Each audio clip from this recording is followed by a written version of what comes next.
کیا آپ جانتے ہیں کہ وہ ایسی کیا وجہ ہے جو کسی انسان کو کامیاب یا ناکام بناتی ہے؟ وہ ایسی کیا چیز ہے کہ جس سے ایک انسان تو کامیاب ہو جاتا ہے جبکہ اس کے جیسا دماغ رکھنے والا دوسرا انسان ناکام ہو جاتا ہے؟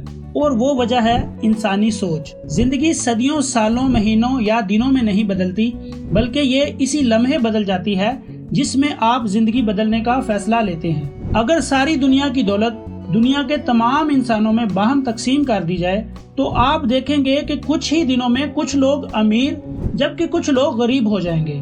اس کی وجہ یہ ہے کہ ہر انسان کے سوچنے کا انداز مختلف ہے۔ آج ہم بات کریں گے بھارت کے ایک ایسے گاؤں کی جس کا نام تو عام سا ہے لیکن وہاں کے رہنے والے لوگ عام نہیں تھے۔ انہی میں ایک لڑکا تھا، سندر پچائی۔ کوئی نہیں جانتا تھا کہ یہ لڑکا آگے جا کر تاریخ رقم کرے گا۔ سندر پچائی 10 جون 1972 کو چنئی کے ایک غریب گھرانے میں پیدا ہوئے۔ ان کے والد رگھوناتھ ایک جونیئر الیکٹریکل انجینئر تھے۔ مکان 2 کمروں پر مشتمل تھا جس میں سے ایک کمرے میں پورا خاندان رہتا تھا جبکہ دوسرا کمرہ کرائے پر دیا ہوا تھا۔ سندر پچائی نے IIT کھڑگپور سے میٹرولوجیکل انجینئرنگ میں ڈگری حاصل کی۔ بعد ازاں انہیں US کی اسٹینڈرڈ فورڈ یونیورسٹی میں میٹرولوجیکل انجینئرنگ میں ماسٹرز کرنے کے لیے جانا تھا لیکن جانے کی ٹکٹ کے پیسے نہیں تھے، لہٰذا ان کے والد نے اپنی کمپنی سے 1 سال کی پیمنٹ ایڈوانس لی جس سے انہوں نے US کی ٹکٹ خریدی۔ ماسٹرز کمپلیٹ کرنے کے بعد انہوں نے Wharton School of University of Pennsylvania سے MBA کیا۔ سندر پچائی کے کیریئر کی بات کی جائے تو MBA کرنے کے بعد انہوں نے میٹیریل انجینئر کے طور پر میکنزی اینڈ کو نام کی مینجمنٹ کنسلٹنٹ فرم کو جوائن کیا، اور اسی دوران ان کا دوست گوگل میں اپلائی کر رہا تھا لیکن انہوں نے اپنے دوست کو یہ کہہ کر کہ یہ کمپنی ڈوبنے والی ہے اپلائی کرنے سے منع کر دیا۔ لیکن اس کے کچھ وقت بعد 2004 میں انہوں نے خود گوگل جوائن کر لیا۔ دوست کو اپلائی کرنے سے منع کرنے کے پیچھے کوئی خود غرض مقصد نہیں تھا بلکہ اس کی بڑی وجہ تھی اس وقت ہونے والا .com کریش۔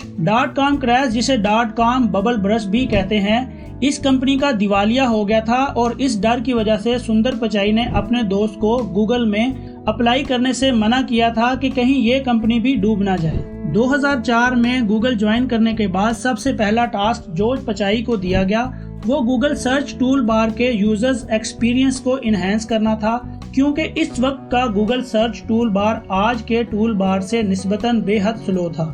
سندر پچائی نے گوگل کے مزید بہت سے پروڈکٹس پر کام کیا جن میں گوگل ڈرائیو، گوگل میپ، جی میل، کروم بک اور وائس سرچ شامل ہیں۔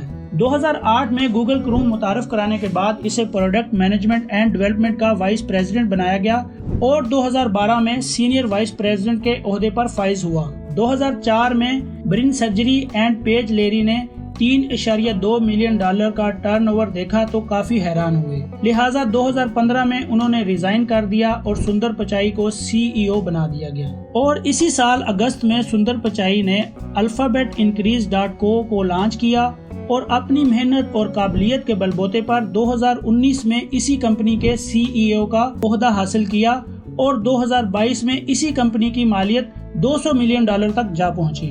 ایک دفعہ ایک انٹرویو کے دوران سندر پچائی سے پوچھا گیا کہ آپ کی زندگی کا سب سے بڑا فیلئر کیا ہے تو انہوں نے بڑا دلچسپ جواب دیا اور وہ جواب تھا محنت۔ کیونکہ ان کا تعلق غریب گھرانے سے تھا لہٰذا بچپن سے ہی انہیں اپنے کام خود کرنے کی عادت تھی، وہ جلدی کسی پر بھروسہ نہیں کرتے تھے اور اکیلے کام کرنے کی عادت کی وجہ سے ٹیم ورک کے نتائج سے بے خبر تھے۔ اپنی اس عادت پر کام کرنے کے بعد آج ان کا شمار دنیا کے کامیاب ترین انسانوں میں ہوتا ہے۔ زندگی میں کامیاب ہونے کے لیے رسک لینا پڑتا ہے۔ اگر کوئی انسان رسک لے اور وہ ناکام ہو جائے تو اسے چاہیے کہ وہ اپنی ناکامی سے سبق سیکھے تاکہ آئندہ وہ اپنی اس غلطی کو نہ دہرائے۔ امید ہے آپ کو یہ ویڈیو بہت پسند آئی ہوگی۔ اس ویڈیو کو لائک کریں اور اگر آپ اس طرح کی مزید دلچسپ ویڈیوز دیکھنا چاہتے ہیں تو جلدی سے اس چینل کو سبسکرائب کر دیں اور بیل آئیکن کو پریس کرنا مت بھولیے گا۔